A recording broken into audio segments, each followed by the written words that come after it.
Катерина, мне 10 лет, я занимаюсь в ансамбле «Тетрис». Вот, и опять смотришь вверх. Хорошо? Заплакала. Все правильно. Правой рукой. Левой. Я занимаюсь в ансамбле 3 года. Когда я пришла на кастинг, у меня тогда совсем не было данных, проверяли растяжку, и у меня ее не было, и сказали, не подхожу. Ну и я решила подготовиться. Я готовилась дома, старалась там растягиваться. Это было сложно. У меня сначала не получалось, потом стало получше получаться. Когда я пришла на второй кастинг, я волновалась, я боялась, что меня опять не возьмут. Страшно было. Я за «Тетрисом» очень много смотрела там всякие концерты, выступления. Мне хотелось именно попасть сюда, потому что мне казалось, что это такой самый лучший ансамбль в городе. Там много танцев интересных, которые мне понравились. Мне хотелось танцевать так же, как другие девочки. И меня приняли. Если бы меня не взяли во второй раз, я бы ходила 3-й, 4-й, 5-й, лишь бы попасть в этот ансамбль «Тетрис». Это была моя мечта.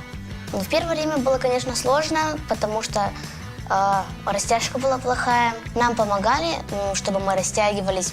Было больно, но потом мы уже стали привыкать дома растягиваться, и стало уже получаться то, что раньше не получалось. Но в первый год мы сильно готовились, я не выступала на отчетном концерте, но на следующий год я попала в 3 танца. Это «Рыжап», «Арам-зам-зам» и «Новогодний бум». Первое выступление состоялось как раз в Новый год. Было тоже страшно, я боялась, что там упаду, что-нибудь не случится, не соображу, что делать. Но все получилось. Я старалась отдаваться с энергией, все, эмоции. Потом зрители хлопали. Это было радостно, здорово. Мне понравилось. И со следующего раза я уже не боялась, я старалась, улыбалась.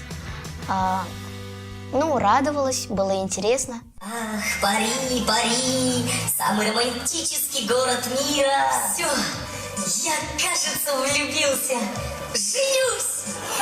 Жениться он собрался. Ты сначала вырасти хотя бы еще на метр. Я никогда не буду отчаиваться и опускать руки. Я обещаю вам. Сейчас будет трудно сосчитать, сколько раз я выступала, потому что мы выступали на крупных мероприятиях, на республиканских праздниках, концертах, на городских. В ансамбле мы занимаемся не только танцами, мы еще принимаем участие в разных представлениях, которые наши руководители ставят. Мне очень повезло в этом плане. Я уже 4 года играю в главной роли. Первый раз я была в главной роли в представлении «Приключения эльфа и бубенчика». Первая часть очень понравилась зрителям, и они хотели продолжение. И появилась вторая часть. Я тоже там была в главной роли. Я думала, что в следующем представлении я уже не буду в главной роли, но меня снова взяли в главную роль, и я уже была Каем в представлении «Снежная королева». И уже в этом году, в 4-й раз, я буду выступать в главной роли Алиса в стране чудес. Обычно подготовка к таким представлениям бывает очень долго. Сначала мы поставляем танцы, потом записываем голос, снимаем разные ролики, потом все это совмещаем, репетируем, получается у нас уже большой собранный спектакль.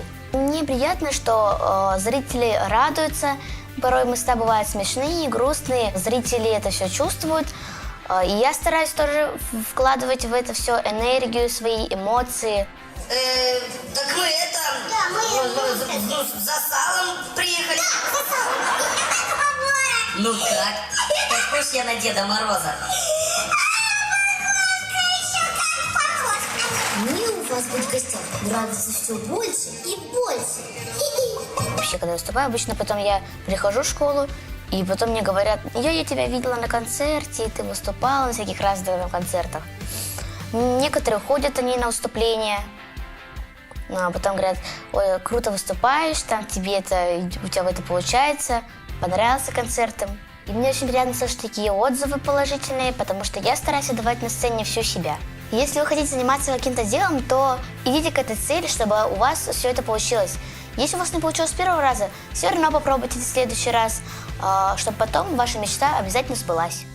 Иногда достаточно одной улыбки, чтобы сделать этот мир ярче. Давайте же сейчас все улыбнемся друг другу и сделаем этот